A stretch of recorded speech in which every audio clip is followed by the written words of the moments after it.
Inilah kisah ketika seorang ulama besar belajar dari pemuda yang ia anggap ahli maksiat. Kisah ini terjadi pada abad pertama Hijriah di wilayah Bashrah, Irak. Pernah hidup seorang ulama besar bernama Hasan al-Bashri. Beliau adalah salah satu tabi'in dan ulama paling berpengaruh dalam sejarah. Suatu hari Hasan al-Bashri berjalan sendirian menyusuri tepi sungai. Tiba-tiba langkahnya terhenti. Di kejauhan ia melihat seorang pemuda asing duduk berduaan dengan seorang wanita. Dan di depan mereka terletak sebotol besar minuman yang tampak seperti khamr. Keduanya berbincang santai tanpa rasa takut dilihat orang. Hati Hasan al-Bashri terasa miris.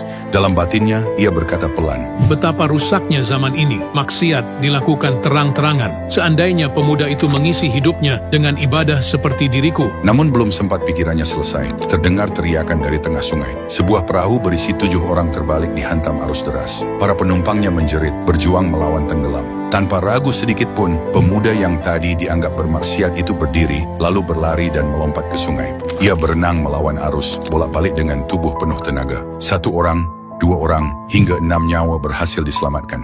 Tersisa 1 orang lagi, hampir tenggelam, terbawa arus. Dengan napas tersengal, pemuda itu menoleh ke arah Hasan al-Bashri dan berseru, "Wahai Imam, aku telah menyelamatkan 6 orang atas izin Allah. Sekarang selamatkan 1 orang yang tersisa itu dengan kemampuanmu." Hasan al-Bashri terdiam, ia tak mampu berenang. Setelah semuanya selamat, beliau mendekati pemuda itu dan bertanya dengan suara gemetar, "Wahai anak muda, siapakah wanita di sampingmu itu? Dan apakah sebenarnya yang ada di dalam botol itu?" Pemuda itu menunduk hormat lalu berkata, "Wahai Syekh, wanita itu adalah ibuku sendiri. Dan botol yang engkau sangka khamr itu hanyalah air putih." Seketika Hasan al-Bashri jatuh tersungkur.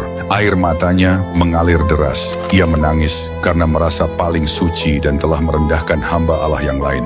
Beliau memegang tangan pemuda itu sambil berkata, "Sebagaimana engkau menyelamatkan 6 orang dari tenggelam di air, selamatkanlah aku yang tenggelam dalam lautan kesombongan dan prasangka." Pemuda itu menjawab lembut, Bersihkanlah hati kita, wahai Imam. Jangan pernah menilai manusia dari luarnya saja, karena engkau tak pernah tahu rahasia apa yang mereka miliki dengan Tuhannya.